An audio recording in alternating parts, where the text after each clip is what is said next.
오늘은 우리를 위한 주님의 기도라는 말씀을 은혜 나누기로 합니다. 이제 할렐루야 반갑습니다. 오늘 무슨 날이죠? 어버이날이요. 저기 어떻게 자녀분들한테 선물 많이 받으셨나요? 네. 아멘. 아멘. 그런데 말이죠, 희한하게 이 세상에서 가장 상처를 많이 주는 사람이 부모예요. 그걸 아셔야 돼요. 그래서 그것은 평생을 안고 갑니다. 그렇기 때문에 이 부모라고 하는 그 입장과 위치가 얼마나 중요한지 몰라요. 또 마찬가지로 오늘 주의 말씀 가운데 이 주님이 우리 주인이잖아요. 이 주님이 우리 아버지잖아요. 이 아버지께서 우리에게 얼마나 많은 영향력을 끼치는가 알 수가 있는데, 하나 비결을 알려드릴게요. 우리가 오래 살고 싶죠. 또 그리고 잘 되는 그 비결이 있는데, 하나님이 말씀하시오. 자녀들아, 주 안에서 너희 부모에게 순종하라. 이것이 옳으니라. 내 아버지와 내 어머니를 잘 공경하면 이것이 하나님의 계명이니 이로써 내가 잘 되고 장수하리라, 이렇게 말씀하셨어요. 부모를 잘 섬기지 않고 정말 이 자식된 도리를 다 하지 아니하면 반대로 단명해요. 아셨죠? 네. 그리고 잘 되지도 않습니다. 네. 이것은 하나님이 주신 계명이에요. 그래서 이게 10계명 중에도 있죠. 이와 같이 우리는 부모님을 잘 섬기시는 저와 여러분 되길 축원드립니다. 네. 예수님이 공생이 3년을 지났어요. 아무것도 모르는 제자들을 이끌고 3년의 세월이 이제 흘러갔습니다. 생사고락을 같이 했죠. 때로는 광야를 걷기도 하고 때로는 노숙도 하고 그렇게 하시면서 이적과 표적과 고난과 영광을 다 함께 이렇게 이제 3년을 이제 고생을 했습니다. 이제 마지막으로 세상의 모든 죄와 질고를 지시기 위해 고난이 잔을 마시기 위해서 십자가를 향하시기 전에 기도하시는 내용입니다. 세상에 남겨질 주의 백성을 향한 장엄하고도 애절한 중보 기도를 하시는 내용이기도 합니다. 이 첫 번째 기도하심은 하나님의 영광에 대한 기도를 하십니다. 예수님으로 하여금 십자가를 통한 이미 예정하셨던 그러한 구속자에게 그렇게 성취케 하신 하나님께 영광을 나타내는 거죠. 우주 옆에 주권자를 인정하시고 오직 하나님께 영광 돌리게 해달라, 이렇게 기도하십니다. 하나님의 영광이 내 것이니 그것이 예수님이 영광이 되신다는 거예요. 마찬가지로 예수님이 영광이 되면 예수님을 믿는 자 또한 영광이 되어 돌아온다는 것입니다. 그래서 우리가 처음에 기도할 때 하나님이 영광을 위해서 먼저 기도를 하는 거예요. 우리의 기도를 그래서 하는 내용은 먼저 하나님이 맡기신 우리의 사명과 또 은혜와 또 하나님께서 이렇게 만들어주신 모든 가정의 축복과 또 이렇게 모든 주어진 것에 대해서 우선은 감사를 하는 저와 여러분 되기를 축원드립니다. 내가 다 되면 내가 아니면 하나님이 크신 은혜라고 말씀하십니다. 이 죄인을 일꾼 삼아주시니 감사합니다. 또 살려주셔서 감사합니다. 믿음을 주셔서 감사합니다. 이렇게 만나게 해주셔서 감사합니다. 이렇게 우리는 기도를 합니다. 이 두 번째로 예수님이 기도를 하는데 제자들을 위한 기도를 하셨습니다. 제자들뿐만 아니라 후에 믿는 우리들한테도 함께 하시는 예수님의 중보 기도 내용입니다. 선택받은 자들로서 십자가에 죽으시고 부활하셔서 재림 때까지 세워질 신앙생활의 중심이 된 교회와 성도들에게 예수님의 사명을 감당하신 것 같이 그들도 하나님이 예수님을 보내신 뜻을 알고 믿는 자가 되어달라. 그리고 모두가 하나님 백성이니 예수님이 사역을 나타내게 하는 영광스러운 백성들로 도와주옵소서. 예수님이 대신해서 우리를 대신해서 기도를 하는 내용이에요. 하나님의 영광을 나타낼 백성들이니 그들 잘 영광스러운 백성들로 되게 해달라고 기도하시는 내용입니다. 이제는 내가 세상 중에 있지 아니 아버지 이름으로 보존하게 사단의 세력으로부터 지켜달라 이렇게 기도합니다. 그리고 모두가 하나가 되게 하셔서 그중 하나라도 멸망치 않도록 해달라. 한 영혼이라도 실족치 않게 해달라고 기도를 합니다. 우리 마찬가지죠. 우리 교인의 한 명도 실족하는 백성이 있어서는 안 된다는 것입니다. 우리 목적이 그거죠.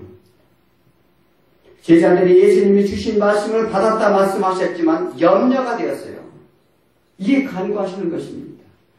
우리가 하나님의 말씀을 주고 이렇게 해도 늘 걱정이죠. 왜? 온전히 세상 가운데 나가서 하나님 온전히 붙들고 넘어지지 말아야 되는데 그래서 하나님이 보호해주고 지켜달라 이렇게 기도를 하는 것입니다. 말씀을 받은 것이라는 것이 무엇입니까? 하나님께서 주신 생명이에요. 또 언약과 계명입니다. 또한 예언 등의 이런 귀한 보물을 우리는 어떻게 해요? 움켜잡듯 잡으라는 거예요. 붙잡으라는 것입니다. 놓치지 않고 꼭 잡으라는 것입니다. 그래서 디모데후서 3장 15절 이렇게 말씀하십니다.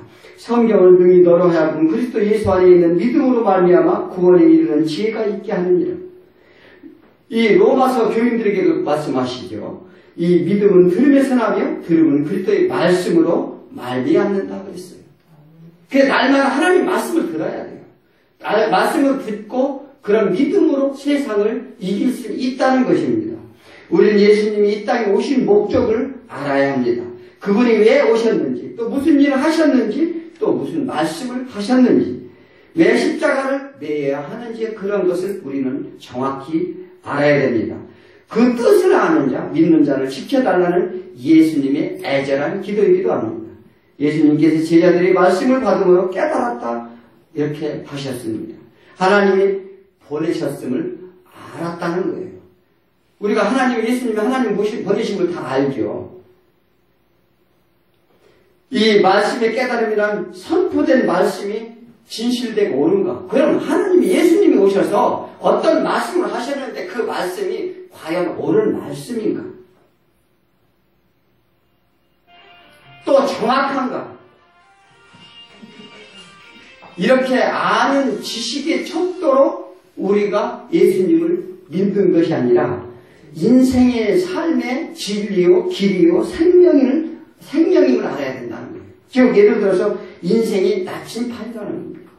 또 생명의 근원이 되시는 말씀이라는 게 말씀이라는 것은 진리의 말씀 자체가 어떠한 지식의 내용이 아니라 우리 삶의 근원이라는 거예요. 말씀을 주시는데 깨닫지 못하는 것은 받은 자 마음이 완악해서 그렇다 예수님이 말씀하셨어요. 완악하다는 거니까 교만하다는 거예요. 내 마음이. 그리고 거만하다는 거예요. 그리고 마음속에 사탄이 이 마음속에 사장하고 있어가지고 세상 것으로 가득 차 있음으로 인해서 그 말씀이 들어오지 않는다는 것입니다. 그래서 우리는 예수님의 말씀을 잘 받는 자가 되어야 될 줄 믿습니다. 예수님은 이제 세상에 남겨진 백성들의 온전한 삶을 위해 기도하셨습니다.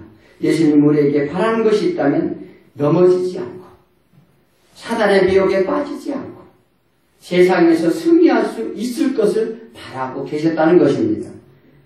예수님이 기대는 그것뿐이 없어요.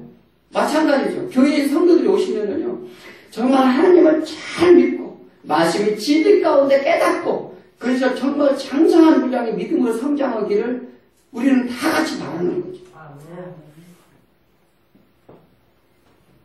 이것이 부모의 마음이라는 거예요.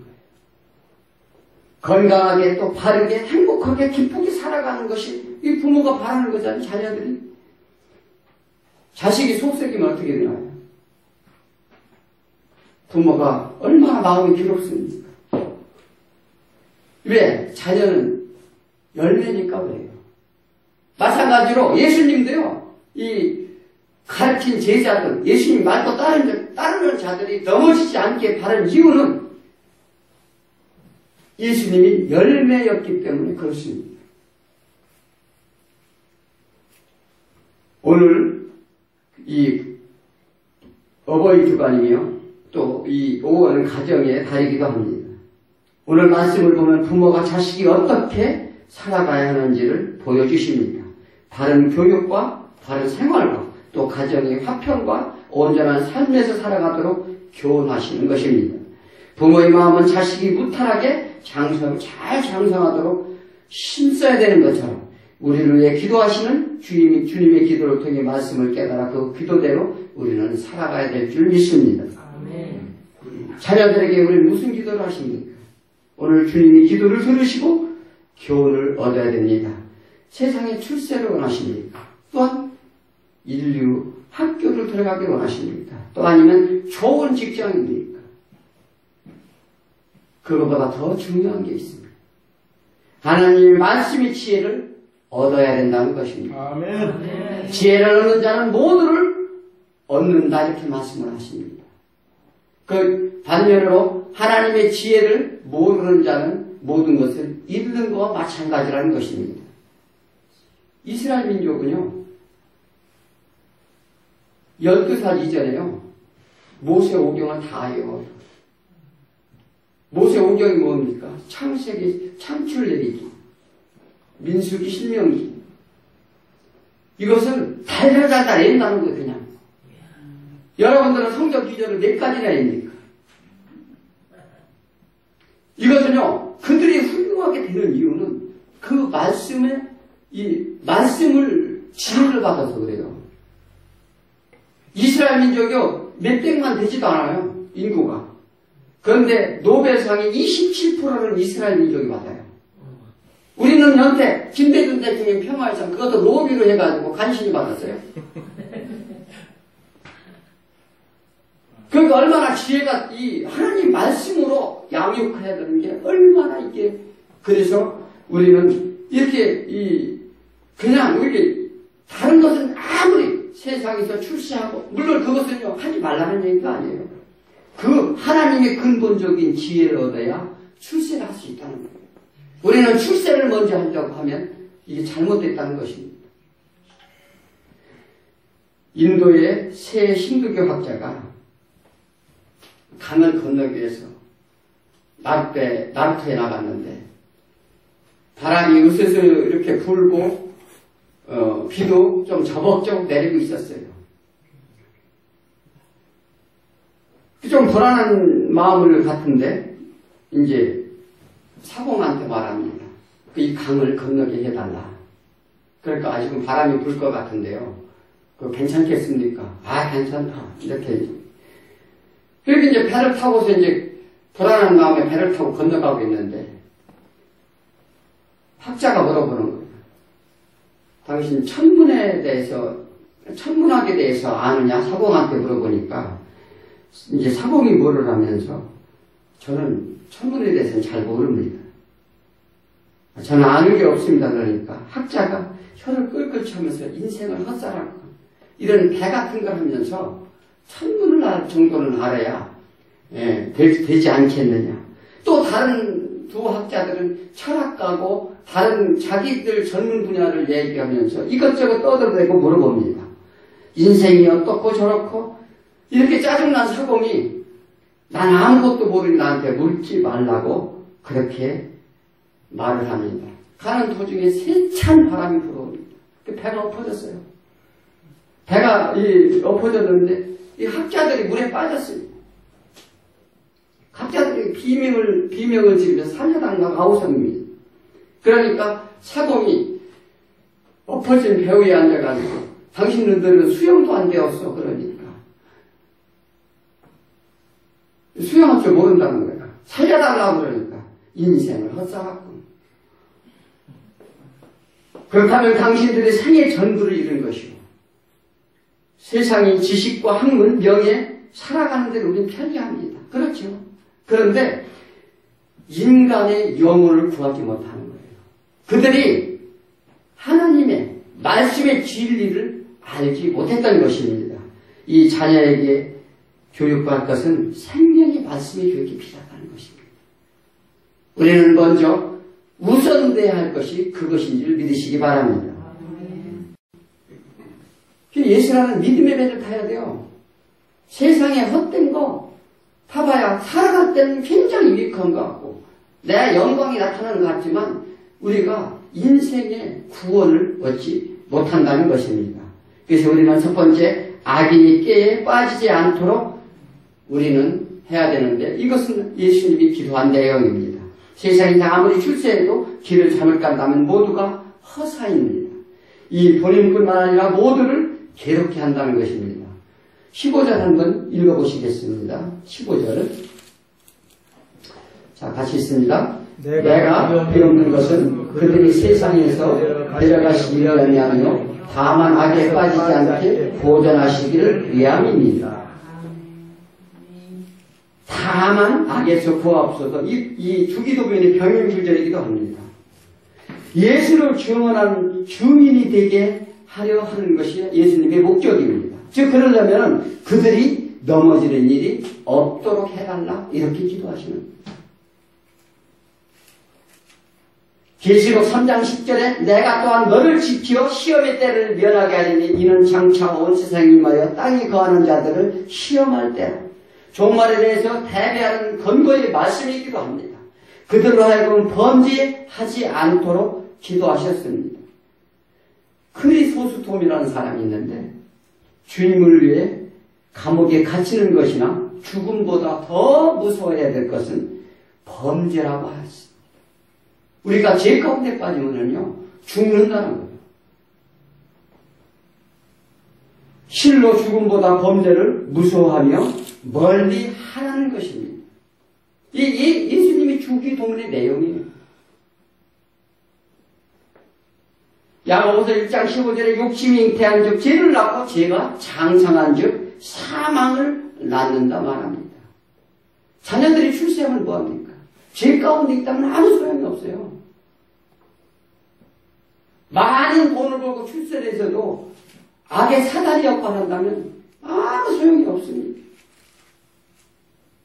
죄가 마음속에 오면 사람은 그지 상치게 된다는 것. 그 죄로 인해서 우리가 상침을 당하게 되는데 그러므로 예수님이 기도하는 가운데 다만 악에서 구하옵소서 이 기도하시면 세상에 제약된 곳이기에 미혹과 유혹이 당하기 쉽기 때문에 예수님이 기도하셨습니다. 예수님이 기도하실 뿐만 아니라 우리가 자녀를 위해서 이렇게 기도해야 돼요. 자녀들이 죄악의 길에 빠지지 아니하기를. 요즘 미혹되는 세상이 너무 얼마나 많습니까? 나가는 거 다 죄의 길이에요. 그 길에 가지 아니하도록 자녀를 기도를 할 때 자녀가 잘 됩니다. 아멘. 그것이 우선이 돼야 될 줄 믿습니다. 이 또 보존하기 위함이라 이렇게 말합니다. 보존한다는 것은 이 헬라어로 테레손이라고 합니다. 꼭 붙들라는 거예요. 누구를요? 놓지 말라. 이게 무엇을 붙들라요? 예수님을 붙들라는 거예요. 말씀을 붙들라는 것입니다. 이 붙드는 자를 보살펴 주시겠다는 약속이에요. 세상과의 악의 오염으로부터 보호해 주시겠다 하나님이 말씀하셨습니다. 나를 붙들고만 있어라. 그래서 포도나무의 가지에 붙어만 있어라. 꼭 붙드는 자는 내가 반드시 지켜줄 것이다 약속을 하십니다. 하나님이 지켜달라고 기도하셔야 돼요. 자녀를 누가 못 지켜줘요.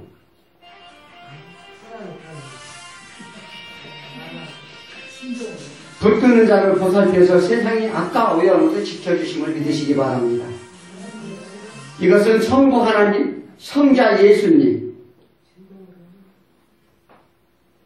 또 그리고 성령님이 우리를 연합하셔서 우리를 인도해 주신다는 것입니다. 그러므로 제일 먼저 교육하고 양육할 것은 하나님의 보호를 요청하는 저와 여러분에게 축원드립니다. 자녀분들은요, 교회 데리고 나오세요. 세상 가운데 빠지게 하면 안 됩니다. 정말에 무엇보다 해야 될 일이 그거예요. 뭘 기대해요? 출세하는 거? 부모를 섬기는 것도요, 교회에 나오면은 하나님 말씀 가운데 섬기게 돼 있어요. 두 번째는 거룩하게 되기를 기도하셨습니다. 예수님께서는 성도들이 진리의 인도를 받아 죄악의 길을 가지 않고 거룩하게 되기를 위해 기도하셨다는 것입니다. 17절을 같이 읽어보도록 하겠습니다. 그들은 진리로 거룩하게 하옵소서. 아버지의 말씀은 진리이니라. 진리는 거룩하게 함을 주신다는 것인데, 예수님께서는 성도들이 진리를 인도받기를 원합니다. 이 거룩이란 무엇입니까? 우리 인간이 하나님께 받아가진 하나님의 형상의 가운데 하나입니다. 하나님의 형상 가운데 하나라는 것은 하나님이 거룩하니 너희도 거룩하라 이렇게 말씀하십니다. 그래서 에베소서 4장 24절에 하나님을 따라 의와 진리의 거룩함으로 지으심을 받은 새 사람을 입으라고 그래요. 중생아에 거듭나라는 것입니다. 새로운 피조물이 되라는 것입니까? 그것은 하나님께 충성된 자를 거룩한 자가 그렇게 말합니다. 말씀의 진리를 따르는 자가 거룩하게 된다는 것이에요. 그것은요, 우리가 의로 거룩하게 되는 것이 아니라 하나님이 거룩하게 되는 백성으로 만들어 주신다는 것입니다. 에베소서 5장 26절에 이는 곧 물로 씻어 말씀으로 깨끗하게 하사 거룩하게 하시고, 우리가 거룩하게 하는 것은 하나님이 물로 씻어서 말씀으로 깨끗하게 해야 우리가 거룩하게 된다는 거죠. 죄의 손발을 씻으라는 것입니다. 그리고 말씀 가운데 우리가 깨끗함을 받아서 거룩하게 하시고 흠이 없는 자로 만들어 주시겠다는 약속이에요. 하나님을 말씀을 듣고 깨달아서 우리가 변화받아야 됩니다. 또 실행하는 자가 돼야 돼요. 그렇게 된 자에게 거룩한 자라 일컬음을 받습니다. 우리 교회에 나온 거룩한 백성이 다 되라고 이렇게 말해요. 돈이 많고 지위는 높은데 남한테 손가락질을 받는다면 그 무슨 소용이 있겠어요? 어디나 무엇을 해도 떳떳한 삶을 살아야 될 줄 믿습니다. 하늘 아래 부끄러움 없는 삶을 살아라. 세상에서 그렇게 얘기를 해요. 믿는 자는 하나님께 부끄러운 것은 당연합니다. 왜? 우리는 죄인이기 때문에 그래요. 그러나 그 말씀으로 씻음 받으라는 거예요. 그래야 우리가 완전해진다는 것입니다. 하나님은 그래야 의롭게 하시고 하나님께서는 우리를 인정하신다는 걸 믿으시기 바랍니다. 디모데후서 3장 16절에 이렇게 말씀하십니다. 모든 성경은 하나님의 감동으로 된 것으로 교훈과 책망과 바르게 함과 의로 교육하기에 유익하다. 뭐가요? 하나님 말씀이 교육하기에 참으로 유익하다 말씀을 하십니다. 진리의 말씀만이 우리를 거룩하게 하고 죄의 오염으로부터 막아준다는 것입니다. 그러니까 자녀들을 양육할 때 하나님 말씀으로 양육하라는 거예요. 그래야 그들이 죄로 빠지지 않는다는 겁니다. 그러니까 여러분들은 자녀들을 무엇으로 교훈하십니까? 인생의 경험으로 하십니까? 세상의 지식으로 교훈하십니까? 그저 옳고 바르게 행동하라고 도덕교육을 하십니까? 옳고 바르게 의로움에 가는 길은 오직 말씀임을 우리는 믿어야 됩니다. 이거 확실히 믿어야 돼요. 말씀으로 양육하지 않으면 옳은 길로 갈 수 없다는 거예요. 시편 19절 9절에 청년이 무엇으로 그의 행실을 깨끗하게 하리이까? 청년이 무엇으로 그의 행실을 깨끗하게 하느냐? 주의 말씀만 지키를 따름입니다. 그것이 진리요 길입니다. 다른 길이 없다는 것입니다. 우리는 항상 말씀으로 거룩하게 힘쓰는 저와 여러분이 되시길 축원드립니다. 아멘. 마지막으로 하나가 되길 기도하셨습니다. 예수님의 기도는 교회의 단합을 위한 기도입니다. 또 가정의 단합을 위한 기도입니다.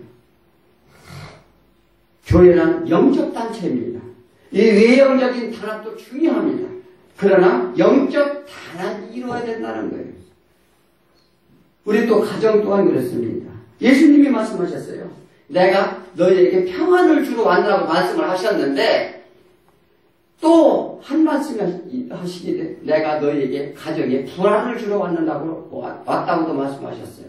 그 말씀은 왜 무슨 말씀이냐면 가정의 영이 다르면 불화가 생긴다는 거예요.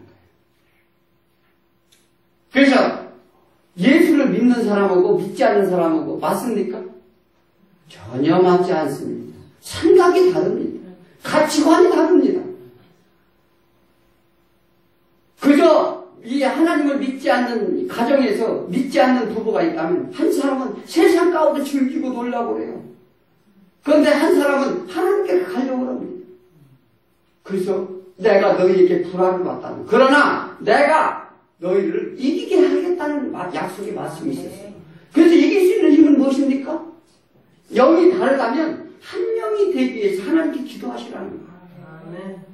그러면 하나님께서 그를 불쌍히 여겨서 그의 간구하심을 듣고 한 명이 되게 만들어서 진정한 안식과 평안을 주시겠다는 것입니다. 가정이 그렇게 해야 돼요. 그게 반석위에 해야 된다는 것입니다. 영이 다르면 다투게 된다는 것입니다. 오직 진리의 영으로 하나 될 것을 기도하시기 바랍니다. 21절 한번 읽어보시겠습니다. 아버지여, 아버지께서 내 안에 내가 아버지 안에 있는 것 같이 그들도 다 하나가 되어 우리 안에 있게 하사 세상으로 아버지께서 나를 보내시며 믿게 하옵소서. 그러니까 하나님과 예수님이 하나인 것 같이 예수님 또한 우리와 하나됨을 이렇게 소원하시는 거예요. 우리가 하나 된다는 건 가정도 하나 되고 교회도 하나 되고 모두가 하나로 되라는 것입니다. 즉 성도의 연합과 가정의 연합을 말합니다. 그건 육신의 노력이 아닙니다.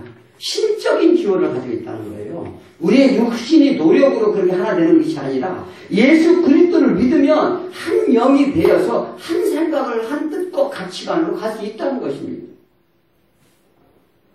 그것이 하나님의 능력이라는 거예요. 한 몸이요. 우리가 다 똑같은 지체이기 때문에 가정도 마찬가지죠. 한 몸인데 한 지체가 되라는 거예요. 지체가 된 우리는 하나님을 힘써 지킴으로써 하나님과 예수님을 증거할 수 있기 때문에 그렇습니다. 요한복음 13장 35절에 너희가 서로 살아가면 이로써 모든 사람이 너희가 내 제자인 줄 알라 이렇게 말씀하셨어요. 가정에서도 하나의 뜻과 마음이 있어야 평안하고 행복하다 말씀하십니다. 마찬가지로 교회 안에 성도가 다툰다면 영이 다르다는 거예요. 또 기도할 수도 없습니다. 또 전도도 안 됩니다. 화평도 없고 기쁨도 없습니다. 하나가 될 때 능력이 된다 말씀하십니다. 하나가 될 때 능력이 된다는 거예요. 그렇잖아요. 우리가 연합할 때 힘이 돼요. 각기 다 다른 생각하고 다른 생각을 한다면 가정이나 교회가 다 마찬가지죠. 하나가 될 때 사단은 근접치 못한다고 말합니다. 이 기도하는 내용이에요. 그러니까 교회 연합, 가정의 연합 이런 것이 하나가 돼서 뭉쳐서 한 영으로 달려갈 때 사단이 절대 침투하지 못한다는 거예요.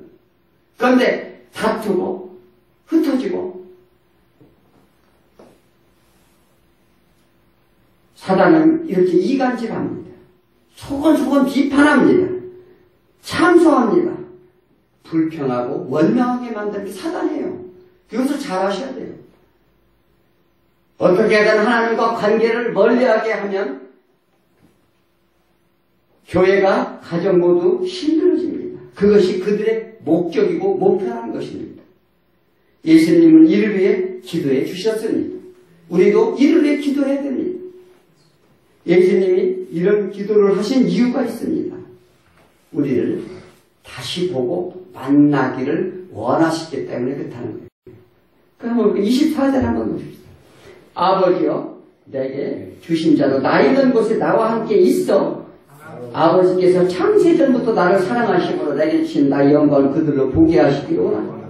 예수님이 그렇게 하는 이유는 천국에서 다시 만나기를 소원하기 때문에 그래요. 마찬가지요. 우리가 성도들이 이렇게 같이 연합할 수 있는 이유는 같이 모두가 천국에서 다시 만나길 소원하기 때문에 그렇습니다. 천국 잔치에 참여하여 같이 식탁에서 만찬을 즐기며 보기를 원하시는 예수님인지를 믿으시기 바랍니다. 하나가 될 수 있는 조건은 주님 말씀 안에서만 가능하다는 거예요. 그래서 에베소서 4장 4절에 보니까 몸이 하나요 성령도 한 분이니 이와 같이 너희가 부르심의 한 소망 안에서 부르심을 받아. 한 소망이 무엇입니까? 똑같이 천국을 소망하는 거예요. 소망 안에서 부르심을 받았다. 또 그리고 주도 한 분이시오 믿음도 하나고. 믿음이 다릅니까? 세례도 하나고 하나님도 한 분이시라. 우리는 직분과 출신 성분이 각기 다릅니다. 교회에서도 다릅니다. 얼굴도 달라요. 또 마음, 생각 모든 것이 다 다릅니다. 또 은사도 다릅니다. 하나도 같은 게 없어요. 부부지간에도 다 다릅니다. 부모와 자식 간에도 생각이 다 달라요. 그러나 하나 될 수 있는 것은 한 분이신 주 안에서만 가능하다.